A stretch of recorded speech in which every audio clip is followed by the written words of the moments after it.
Okay mga kamads, mga kaibigan, welcome back to another content. And for this video, pag-uusapan po natin ang mga taong nasuspindido ng LTO. Mga content creator na suspendido ng LTO.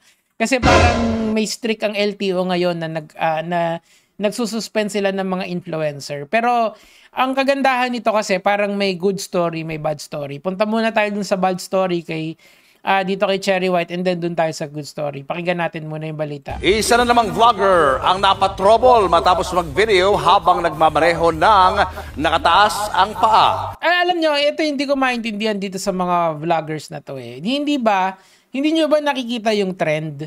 Na kapag social media influencer ka, mas mainit ang LTO sa iyo, di ba? Di ko gets talaga. Okay. Nasa frontline na balita. Kaso si Cherry White kasi yung tipo ng tao na palagay ko, walang pakialam sa sasabihin ng tao. Well, yun naman talaga yung gagawin niya. Yan si Gerard de la Peña. Yan. Ang isang paa habang nagmamaneho ang social media person. So, TLDR lang kasi hindi ko pwedeng i-play lahat. Of course, may copyright yan ng News 5. So, puntahan nyo na lang to sa News 5 kung gusto nyo mapanood yung buong balita. Pero kinasuhan siya ng reckless driving and yun nga, sinuspinde yung kanyang LTO license. Ng LTO yung kanyang lisensya. Konti na lang. Personality na si Cherry White. Chill na chill at pasayaw-sayaw pa. Pero ang ganda-ganda ang atake ng vlogger na yan, hindi umubra sa Land Transportation Office. Delikado raw ang ganyang pagmamaneho. Baka raw akalain ng followers niya na okay lang gayahin ito. Ayun nga. Kasi nga, as I've said before, yung kaya nga tinawag na influencer ang mga kagaya ni Cherry White. Well, technically ako din naman influencer. Kaso nga lang talaga, paano ba nadidetermine yun? Well, ako kasi, ang gusto kong paradigm na gamitin dyan, yung kay Albert Banduras, yung social learning theory. In that theory kasi, you really do not need to copy a behavior. It's auto-learning. Parang pag may nakita kang behavior, may chance na yun na makopya mo. Especially if the behavior is someone that is an influential figure. Diba? So that's why, sa tingin ko, yan yung pinaka fundamental idea of what an influencer is. Diba? So, yes. So, ibig lang sabihin yan, dapat mag-ingat kayo kung kayo ay pinanonood ng maraming tao, especially while operating a heavy machine, which is a car. Diba?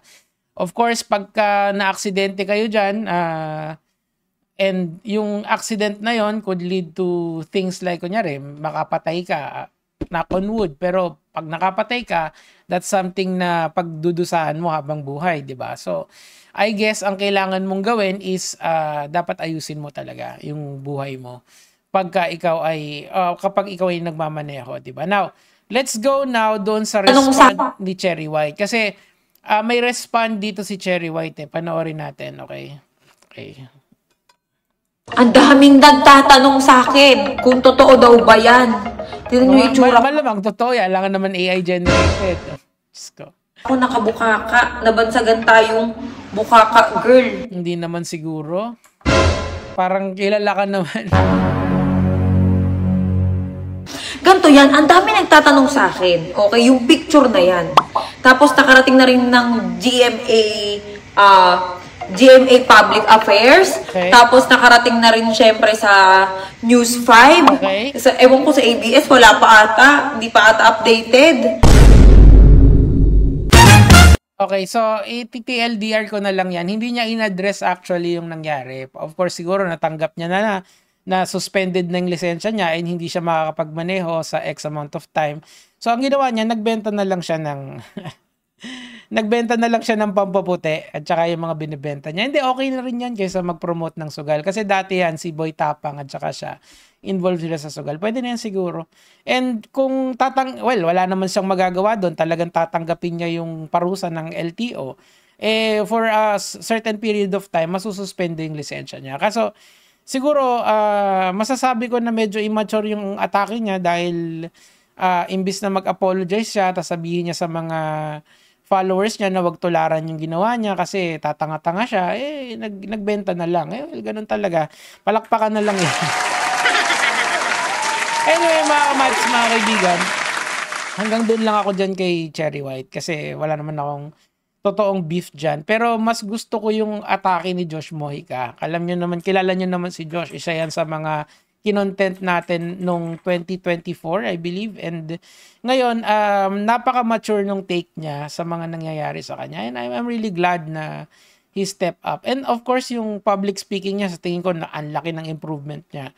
Eto, katulad dito, public statement. Naglabas siya ng public statement about dun sa nangyari niya before addressing it. And siya mismo yung humarap sa LTO. Something na hindi ginagawa ng ibang influencer. Halimbawa, si Yana, di ba, never siyang humarap sa LTO. Ang humarap doon, yung abogado niya, which is her rights, di ba? Pero si Josh Mojica, siya mismo yung lumabas doon para maglabas ng kanya, magpa-interview doon, di ba? So, TLDR nitong public statement na to mga Lord, sinasabi niya rito na he is taking full accountability doon sa nangyari doon. And of course, sabi ko nga sa inyo kasi, ang isa kasing branding ni Josh Mojica mga Lords is yung ostentatious lifestyle. Salamat doon sa nag-correct sa akin, nakita ko na ipinapakita niya na posible mong makamit kung may tiyaga ka sa buhay. Well, hindi naman lahat talaga makakakamit yung ostentatious lifestyle na yun. What we're aiming for is meron kang yung midlife, hindi naman mediocre, pero something na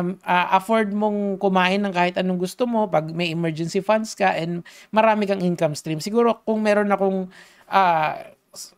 parang mas realistic na goal, yun siguro yung pinaka-realistic na goal. Pero that's my point of view. However, si Josh Mojica, ang atake niya, magsumikap ka and you will also receive what I'm receiving. Pero it's really not that, hindi naman ganun talaga yun. But you know, for each its own, di ba?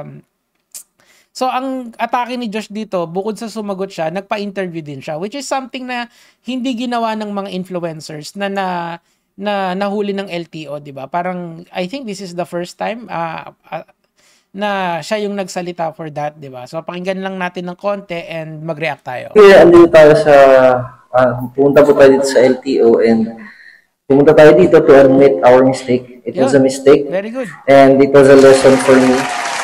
Kahit na alam niyo kung bakit pinagko-compare ako tong dalawang to. There's two ways to handle this Yung kung paano i-handle ni Cherry White at saka paano i-handle ni Josh Mojica. I think si Josh Mojica ngayon is setting a good example sa younger audience niya. And I'm happy for him. Diba?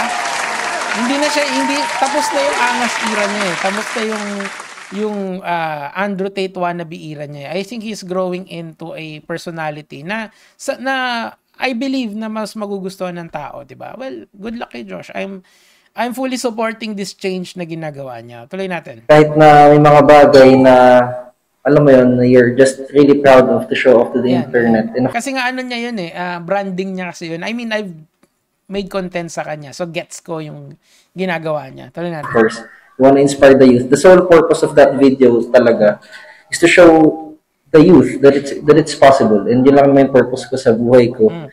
Pero naging kamote rider siya for the time being, and I hopefully I mean may driver naman si Josh I don't believe na may problema talaga siya sa magiging problema niya yung to go from A to B, di ba? Because you know, and doing that, medyo nakakalimutan na may mga nag-violate tayo, and it was really a mistake. And I admit. Okay, very good. Told you.